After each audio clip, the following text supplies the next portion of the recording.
पूजा शुरू हो चुकी है मम्मी की। और ये शंकर पार्वती जी की पूजा होती है यहाँ, और गणपति जी की भी करते हैं। यहाँ गणेश जी बैठे हुए हैं हमारे प्यारे से। ये गणपति जी करते हैं, और ये जो है ना, ये साथ ये जने हुए ये चढ़ाते हैं, तो ये गणपति जी पे चढ़ा देते हैं।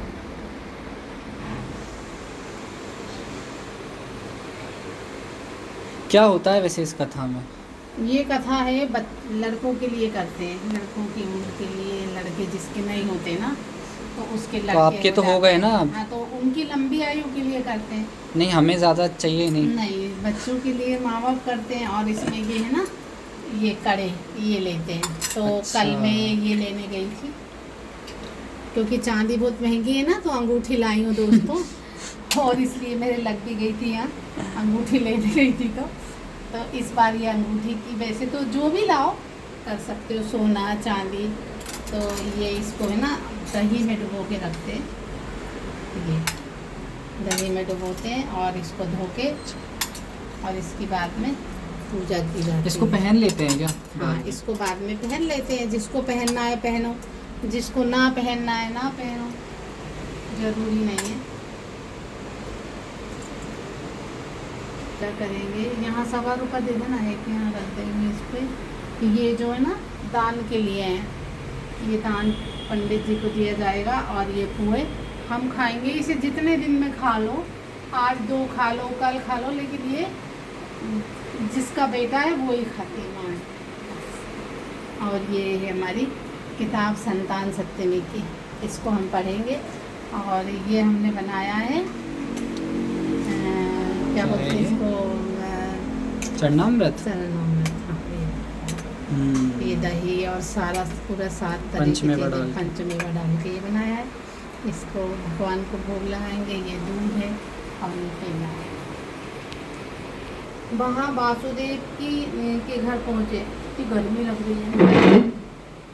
पहुँचे ऋषिराज को आया हुआ, तुम लोग पढ़ दो ना कोई जल्दी जल्दी, तुम अत्यंत प्रसन्न हुए तथा उनको उत्तम आसन देकर अनेकों प्रकार से वंदना की तथा उनका पूर्ण सत्कार किया। फिर मुनि के चरणोदक से अपना घर एवं शरीर पवित्र किया।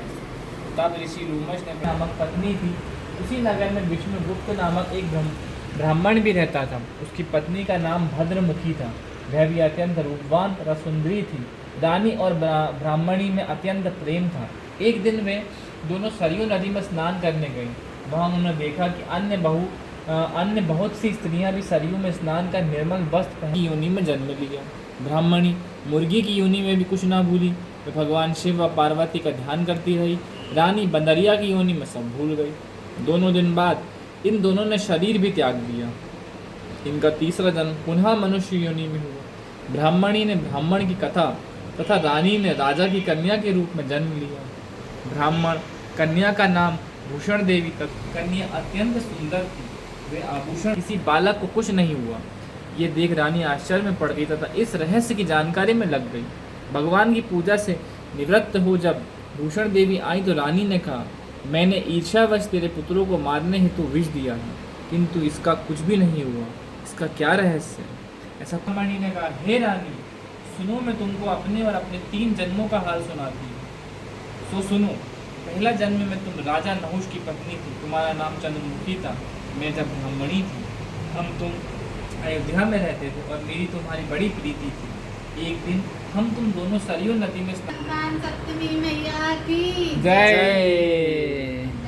हाँ, भोले बाबा की अच्छा जय। भोलेनाथ की जय, गणपति बप्पा की जय। मैया की जय। अब ये जो कड़े हैं ना, हाँ। इनकी पूजा होएगी है ना, इनको हल्दी कुकू से पूजा करेंगे और फिर ये पहनेंगे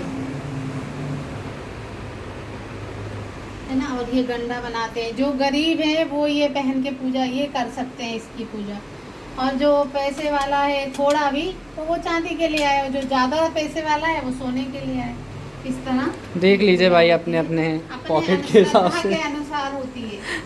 अब आती जय शिव ओंकारा ब्रह्मा विष्णु सदा शिव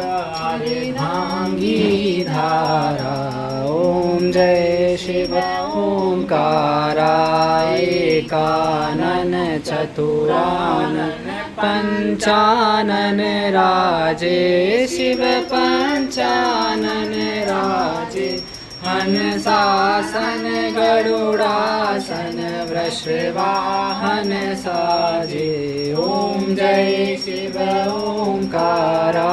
ये जन्नत है दोस्तों और ये है दूध।